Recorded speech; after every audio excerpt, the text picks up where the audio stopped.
এই সংসারের অন্তের এর বিনাশের প্রারম্ভ কিভাবে হয়? কোনো যোগের মাধ্যমে, কোনো ভয়ানক অসুরের আগমনে, নাকি প্রকৃতির রাগের কারণে? না, এই সংসারের বিনাশের প্রারম্ভ হয় আমি থেকে। এই আমি, এই তুমি, এটা আমি করেছি, ওটা তুমি করেছো, এটা আমার, ওটা তোমার, আদি ইত্যাদি। এই ভাব যখন মনে বাসা বেঁধে নেয়, সর্বপ্রথম ঘর ভাগ হয়, তারপর বসতি, তারপর প্রাণ, আর তারপর দেশ, আর সবার শেষে সমস্ত সংসার ভাগ হয়ে যায়। আর এই ভাগ হয়ে যাওয়া শেষে মনোমালিন্যে পরিণত হয়। এখন এমত অবস্থায় কি করা যেতে পারে? কিভাবে বাঁচা যায় এই পরিস্থিতির থেকে? কিভাবে দূরে থাকা যায় এই বিনাশের থেকে? উত্তর সেই একটাই, করুণা। একে অপরের দরকারগুলি বুঝুন, একে অপরের সমস্যাগুলি বুঝুন, একে অপরের দুঃখের সাথী হয়ে দাঁড়ান, একে অপরের সুখের ভাগীদার হন। আর শেষে যখন এই আমি আমরাতে পরিণত হবে, তখন এই বিনাশ নিজে থেকেই দূরে চলে যাবে। তাহলে আমরাতে বিশ্বাস করতে শিখুন, আর আমার সাথে ভালোবেসে বলুন, রাধা রাধা। এই মুদ্রা, এবারে ভাবুন, এটাই আমাদের জীবন, জীবনের সুখ আর দুঃখ। এই মুদ্রার, এই জীবনের দুটি দিক। কিন্তু যখনই আমরা ঈশ্বরের কাছে প্রার্থনা করি, তখনই আমরা সুখ চাই, আর সেই সুখ আসেও। আর যখনই সেই সুখ আসে, তখন ব্যক্তি সর্বপ্রথম তাকে ভুলে যায় যে দুঃখের সময় ওনার সাথে ছিলেন। আর এমত অবস্থায় উনি সাহায্য করেন না, উনি করেন উপকার। আর এই উপকারের বদলে মানুষের থেকে উনি নিজের জন্য শ্রদ্ধা চান। আর সেই শ্রদ্ধা, সেই চাহিদার কারণে উনি নিজেকে অন্যদের থেকে শ্রেষ্ঠ, অন্যদের থেকে ভিন্ন মনে করতে বিবশ হয়ে যান। আর আলাদা হবার কারণে তার মধ্যে জেগে ওঠে অহংকার। আর সেটাই হয় তার পতনের কারণ। এবার এতে কি করা যেতে পারে? কি চাওয়া যেতে পারে ঈশ্বরের কাছে? এই প্রশ্ন অবশ্যই মনে আসে। ঈশ্বরের কাছে চান সুখ, শুধুমাত্র ততটাই যাতে অহংকার না আসে, আর দুঃখ ততটাই যাতে শ্রদ্ধা না চলে যায়। রাধা রাধা। স্বপ্ন, আমরা জীবনে স্বপ্ন দেখতে থাকি, সেটা পূরণ করার পূর্ণ প্রয়াস করে থাকি। কিন্তু এই স্বপ্ন পূরণ না হওয়ার পরিস্থিতিতে আমরা ভেঙে পড়ি, ছিন্ন বিচ্ছিন্ন হই। আর তারপরেই বোঝা আমরা আগামী প্রজন্মের ওপর রীতিমতো চাপিয়ে দিই। আমরা এটাই মনে করি যে আমরা যেটা হতে পারিনি, সেটা আমাদের সন্তান অবশ্যই হবে। আমরা যা কখনো পাইনি, আমাদের সন্তান অবশ্যই তা পাবে। এটা যে অনুচিত সেটা আমরা ভাবি না, কিন্তু এটা ভুল। আর এই ভুল আমরা সকলেই করে থাকি। সন্তান প্রকৃতি আর পরমাত্মার আশীর্বাদ। ওদের ভেতরে তাদের নিজের একটা অস্তিত্ব লুকিয়ে থাকে, সেটা মন দিয়ে দেখুন তো। আপনি শুধু ওই সন্তানকে জন্ম দিয়েছেন, কিন্তু ওর জীবন আপনার নয়। তাই নিজের সন্তানের সাথে থাকুন, সময় কাটান, ওদেরকে ভালোবাসুন, সবসময় প্রেরণা দিন। কিন্তু প্রেরণা দিন ওর নিজের অস্তিত্বকে বাড়ানোর জন্য, ওর নিজের স্বপ্ন পূরণ করার জন্য, আপনার স্বপ্ন পূরণ করার জন্য নয়। ওদের অস্তিত্বকে পূর্ণাঙ্গে বৃদ্ধি পেতে দিন। রাধা রাধা। সমাজ, আমরা এই সমাজে বাস করি, আর বহুবার একটা গুরুত্বপূর্ণ কথা ভুলে যাই। এই সমাজ আমরা সকলে মিলে তৈরি করি। সমস্ত সময় কাটিয়ে দিই এইটা ভাবতে ভাবতে যে এই সমাজ কি ভাববে, আমার কি করা উচিত, আমার কি ভাবা উচিত, কি পড়া উচিত, কোনটা সঠিক কোনটা ভুল। যদি আমি এটা করি তাহলে কয়েকজনের এটা মনে হবে না তো যে আমি খারাপ, যখন আমি তা নই। মনে ভয় উৎপন্ন হয় সেই কয়েকজন মানুষের জন্য। তার কারণ হলো আমরা আমাদের মনের কথা শুনতে পাই না, না শুনতে পাই, না বলতে পারি, আর না করতে পারি। সেই কয়েকজন মানুষের ভয় আমরা খারাপের বিরোধিতা করা ছেড়ে দিই। কিন্তু কখনো নিজেকে জিজ্ঞেস করুন, শেষ পর্যন্ত কারা এই কয়েকজন মানুষ? এই সংসারে প্রতিটি মানুষেরই নিজের আলাদা আলাদা ব্যক্তিত্ব আছে, আলাদা দৃষ্টিভঙ্গি আছে। তাই যদি আপনি এটা ভাবেন যে আপনি সবাইকে খুশি করতে পারবেন, তাহলে আপনি ভীষণ বড় ভুল করছেন। জীবনে কর্ম তাই করুন যাতে আপনার অন্তরাত্মা সন্তুষ্ট হয়, আর অন্তরাত্মা সন্তুষ্ট তখনই হবে যখন আপনার কর্ম শুভ হবে। তাই নিজের মনের কথা শুনে এই সংসারে শুভ কর্ম করতে থাকুন, তবেই এই সংসারের কর্মে আপনি সার্থক হবেন। রাধা রাধা।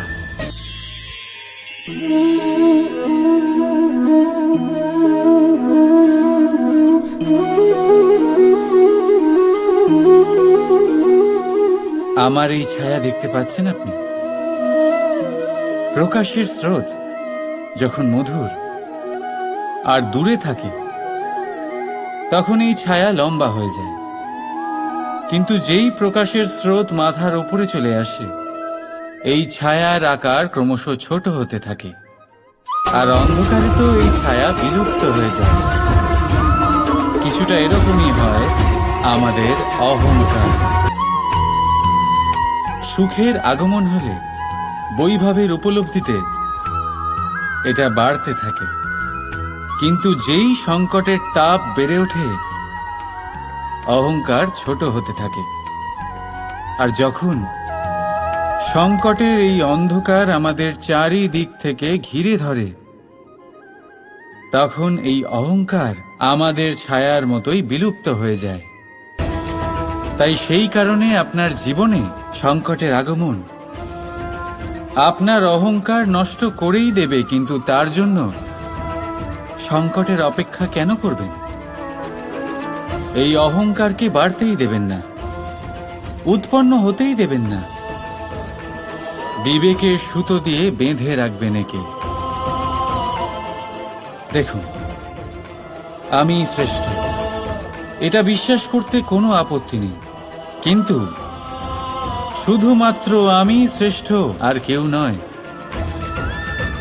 এ আত্মসম্মান নয়, এ হলো অহংকার। আর অহংকার আর কিছুই নয়, শুধু পতনের দিকে প্রথম পদক্ষেপ। আর এই জীবনে পতনের দিকে নয়, প্রেমের দিকে এগিয়ে যান।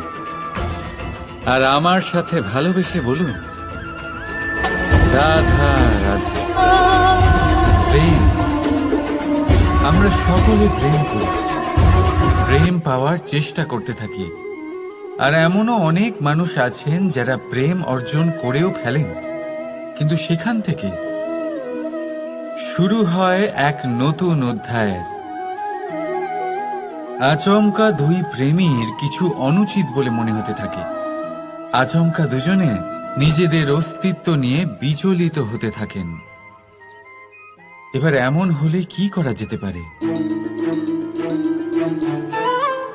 দেখুন, এই হলো হলুদ,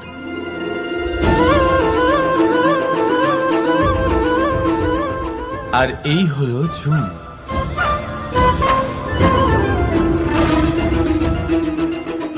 এবার এটাকে দেখুন, যখন চুন আর হলুদকে একসাথে মিলিয়ে দেওয়া হলো, তখন ওরা নিজেদের রং ত্যাগ করে দিয়ে একটা নতুন রং তৈরি করল। প্রেমের রঙও কিছুটা এইভাবে অর্জন করা হয়। এখানে কোনো আমি থাকে না, শুধু আমরা হয়, শুধু একাত্ম হয়। সেই জন্য ত্যাগ করুন নিজের অস্তিত্বকে আর মনের উত্তেজনাকে আলিঙ্গন করুন। তারপর দেখুন আপনার এই প্রেম আপনাকে কোথায় কোথায় নিয়ে যায়। রাধা রাধা রাধা আমাকে বহুবার জিজ্ঞেস করে এই মোহ আর প্রেমের মধ্যে পার্থক্য কি। দাদাও তা বুঝতে পারেন না। আপনার মনেও নিশ্চয়ই এই প্রশ্ন আসে যে তফাৎটা কোথায় এই মোহ আর এই প্রেমের মধ্যে। আসুন, খুব সহজেই আমি আপনাকে এটা বুঝিয়ে দিচ্ছি। একদিকে আপনি ভেবে দেখুন একটা মাছ যে জলে থাকে সেখানেই বাস করে। যদি গ্রীষ্মকালে সেই জল শুকিয়ে আসে সে তা ছেড়ে যায় না, সেখানেই থাকে সে। গরমে জল শুকিয়ে যাওয়ার কারণে সে সেখানে কষ্ট পেয়ে নিজের প্রাণ ত্যাগ করলেও সেই স্থান ত্যাগ করে না। অন্যদিকে আছে এক ভ্রমর যে একটা ফুলের আশেপাশে শুধু ততক্ষণই ঘোরাঘুরি করে যতক্ষণ সেই ফুলে সে রস পায়। সেই রস শেষ, সেখানে সেই ভ্রমরও আর থাকে না। তাহলে যেই তফাৎ এক ভ্রমর আর মাছের মধ্যে আছে, সেই তফাতই আছে মোহ আর প্রেমের মধ্যে। যা কোনো কামনা ছাড়া, কোনো লোভ ছাড়া করা হয় তা হলো প্রেম। আর যা কিছু পাওয়ার উদ্দেশ্য নিয়ে করা হয় তা হলো মোহ। তাহলে ত্যাগ করে দিন এই মোহকে আর আমার সাথে ভালোবেসে বলুন রাধা রাধা।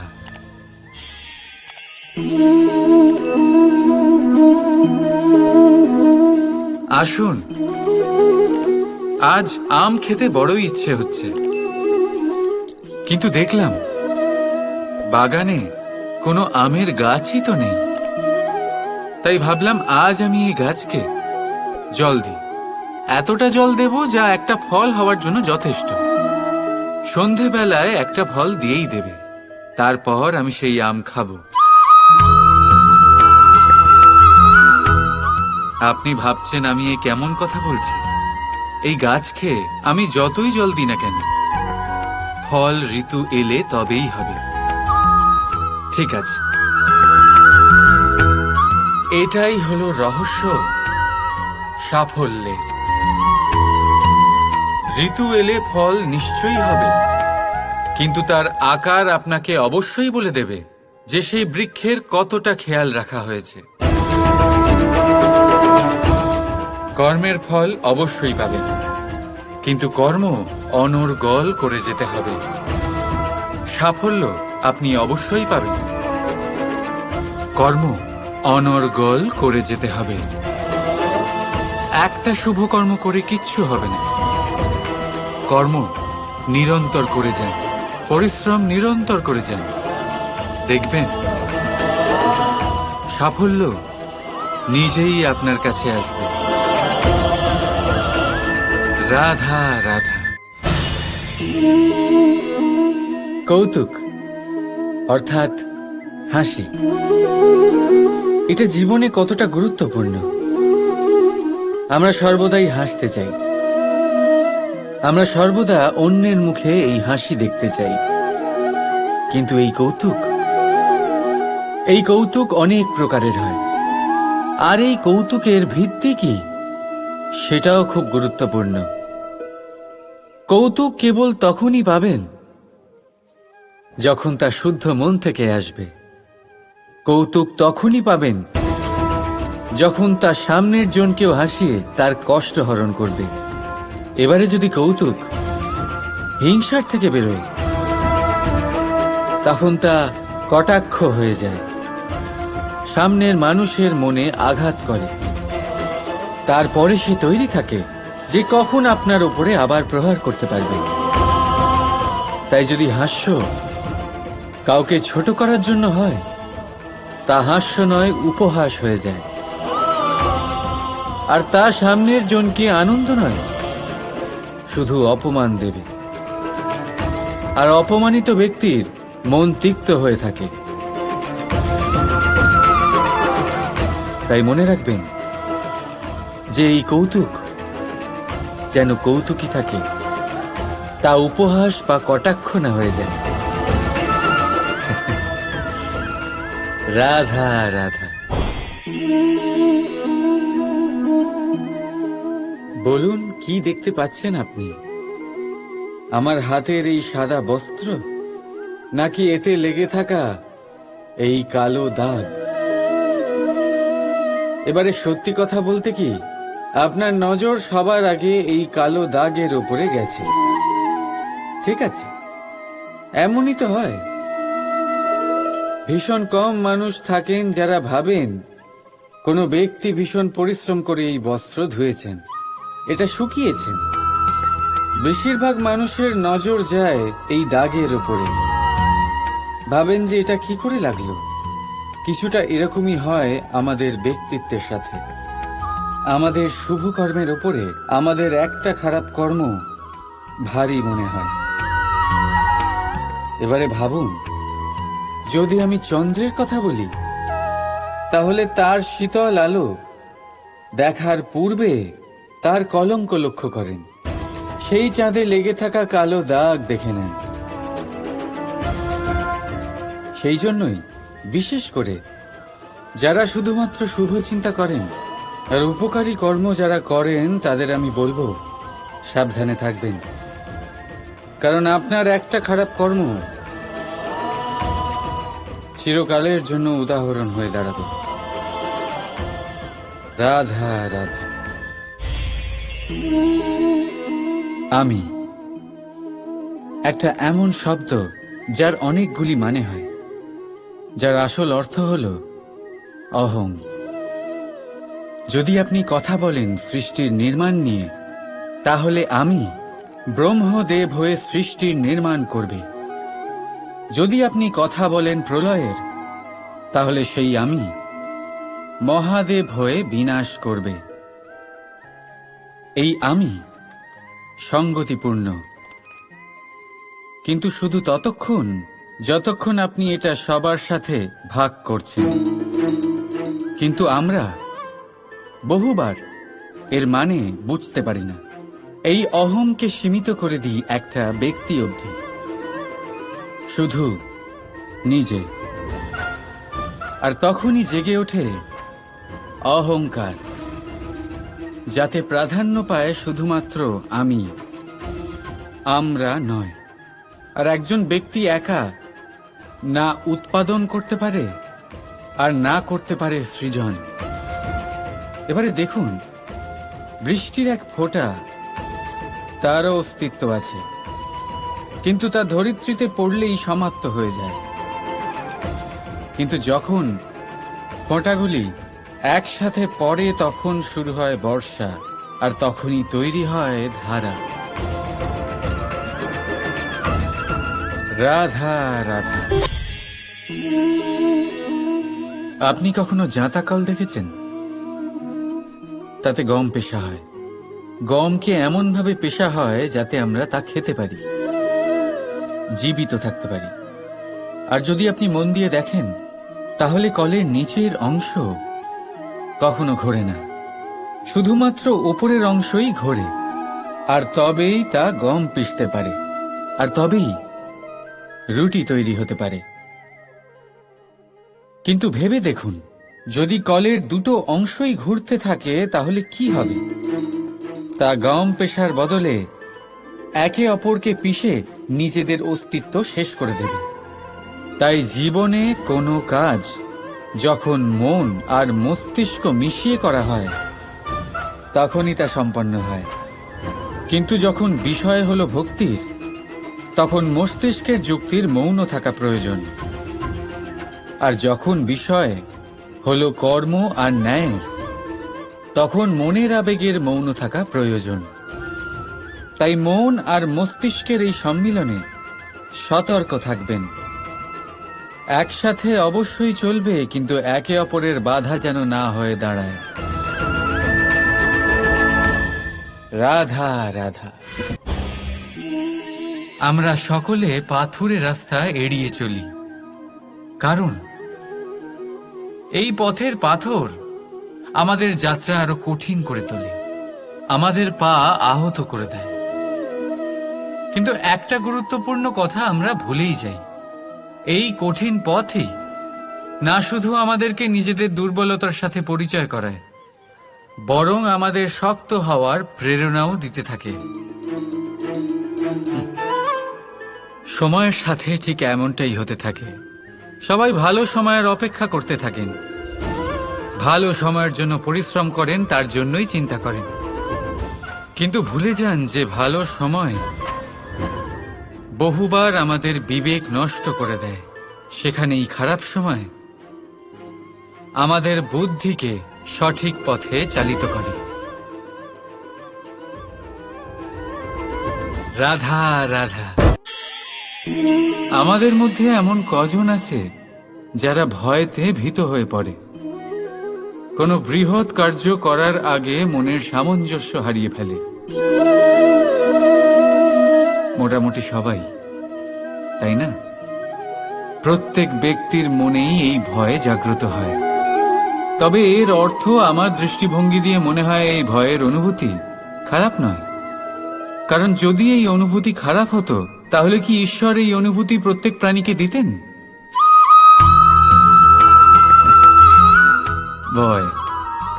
ভয়ের এই অনুভূতি আমাদের জন্য ভালো, অত্যন্ত আবশ্যক। মনে রাখবেন, যে কোনো কার্য করার আগে যদি মনে ভয় উৎপন্ন হয়, তাহলে এর অর্থ এই যে ওই কার্য করার সময় অনেক সংকটের সম্মুখীন আমাদের হতে হবে। আর সেই সংকটের সম্মুখীন হওয়ার জন্য আমাদের অত্যন্ত সাহসী হতে হবে। শুধুমাত্র এই কথা মনে রাখবেন, মনে সাহস জুগিয়ে এগিয়ে চলুন এই ভয়ের যাত্রাতে। কারণ এই ভয়ই আপনাকে আপনার লক্ষ্যে পৌঁছতে প্রেরণা যোগাবে, আপনাকে শক্তি প্রদান করবে। তাই এই ভয়ের দ্বারা ভয়ভীত হবেন না, এই ভয়কে জয় করুন। আর আমার সাথে ভালোবেসে বলুন, রাধা রাধা। জীবনে সবাই মহান হতে চায়, সবাই বড় হতে চায়, কিন্তু বড় হয় কিভাবে?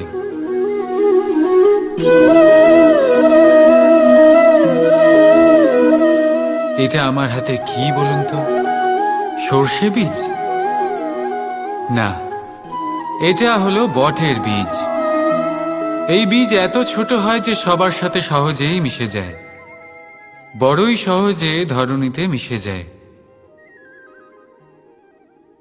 কিন্তু যখন এটা বৃক্ষরূপে বড় হয় আর তারপর যখন পড়ে যায়, সমস্ত পরিবেশকে কাঁপিয়ে দেয়। ঠিক এইভাবেই বড় হতে থাকুন, বটের বীজ আর বটের বৃক্ষ। আর যদি জীবনে আপনি সত্যি বড় হতে চান, তবে সর্বপ্রথম নিজের অহংকারকে, নিজের অভিমানকে ছোট করে নিন। এত ছোট যাতে সবার সাথে বসতে পারেন, কিন্তু অন্তর থেকে এত বড় হয়ে যান যাতে যখন আপনি উঠবেন তখন কেউ যাতে আর বসে না থাকতে পারে। রাধা রাধা।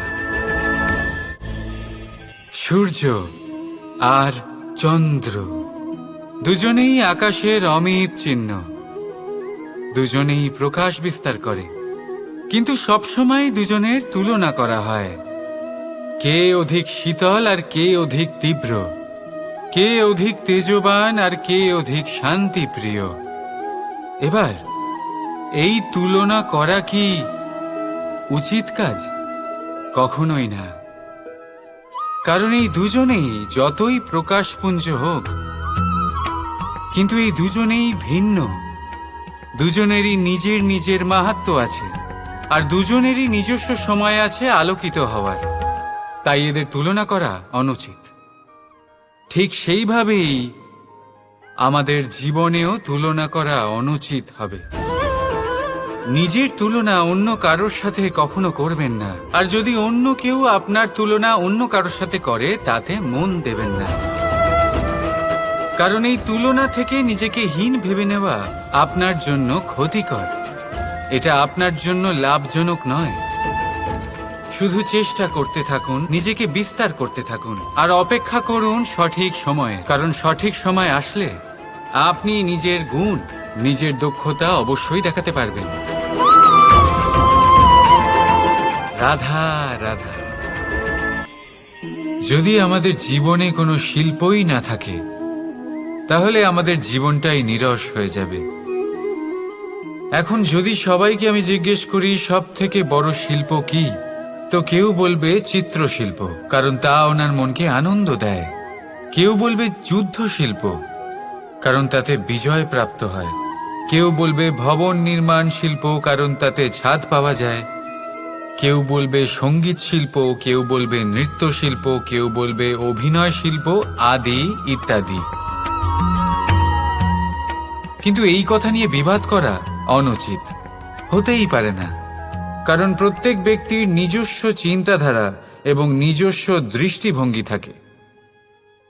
শুধু একটা কথা আছে, একটা বিশেষ বিষয় যা সব শিল্পতেই পাওয়া যায়, মনকে প্রভাবিত করার গুণ।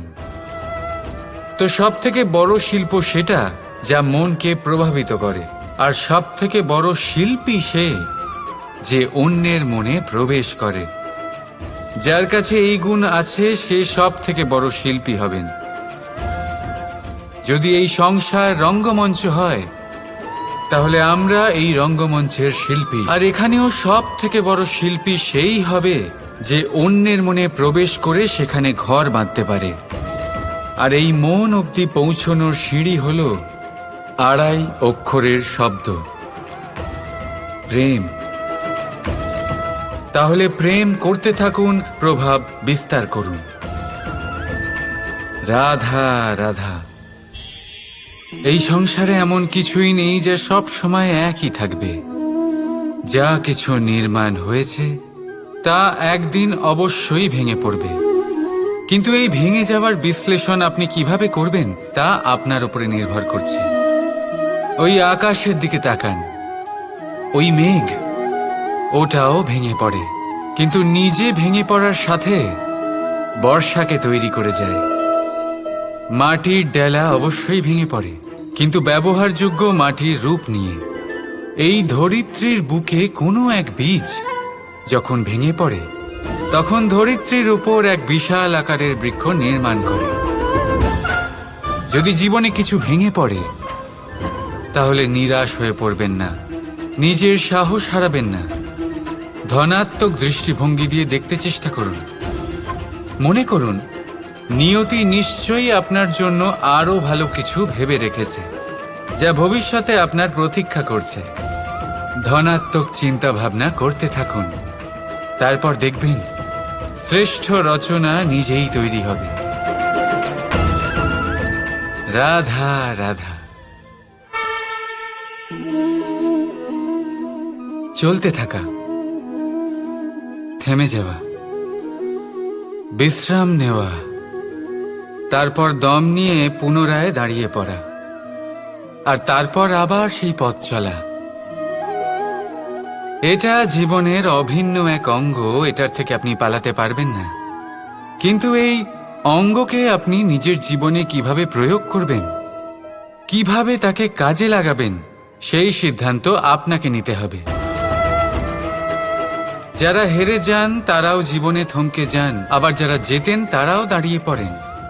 যারা হেরে যান তারা হাঁপিয়ে দাঁড়িয়ে পড়েন, যারা জিতে যান তারা দাঁড়িয়ে পড়েন সেই সর্বোচ্চ স্তরে পৌঁছে গিয়ে। এবার দাঁড়াতে তো আপনাকে হবেই, তা হতেই হবে, কিন্তু কখন কিভাবে দাঁড়াবেন, ক্লান্ত হয়ে নাকি সর্বোচ্চ স্তরে পৌঁছে গিয়ে, সেই সিদ্ধান্ত আপনার। অবশ্যই দাঁড়িয়ে পড়ুন, কিন্তু ক্লান্ত হয়ে নয়, কারণ আপনাকে পুনরায় দাঁড়িয়ে পড়তে হবে, পুনরায় যাত্রাপথে এগোতে হবে এবং সর্বোচ্চ স্তরে পৌঁছতেই হবে। রাধা রাধা।